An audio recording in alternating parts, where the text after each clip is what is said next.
Why is it that songs like This Is America by Childish Gambino, or movies like One Battle After Another, or frankly, even the MAGA movement's motto, Make America Great Again, why are they so impactful and resonant? Because at the end of the day, story of self is one of the most important things that we agree upon and transmit to create a body politic. The battle over who and what America is very much at the forefront of our minds right now. Well, right now is Passover. Passover is the story of self. It's the origin story of the Jewish people. More so than the family tribe of Abraham, Isaac, and Jacob, and Sarah, Rachel, Rebecca, and Leah. This is when we go from being a tribe to a nation. And so the transmission of that story of self requires intentionality. But our liturgy does not leave that who, what, where, when, why, and how up to chance. We have the Seder, and in it we tell our story, and this is the generational transmission of our story.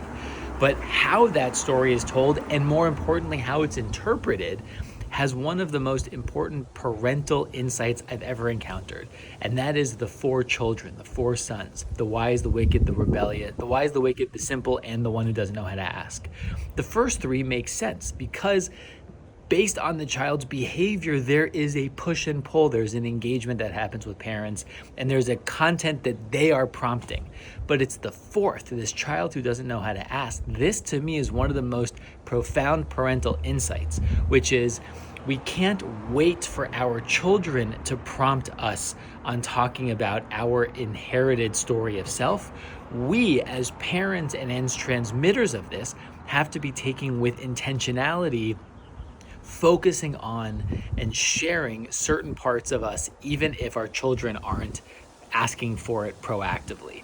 And so I think about it in parenting. There are the known knowns, there are the known unknowns, and there are the unknown unknowns. And Judaism and the Passover Seder in this liturgy brings to the forefront of our minds the unknown unknowns to make it explicit and intentional so that we can really pass on this beautiful tradition, which is our inherited story of self and becoming the Jewish people. So for this Passover, I invite all of us to be thinking about those moments, those stories of self, and that transmission. Chag Sameach, Shabbat Shalom.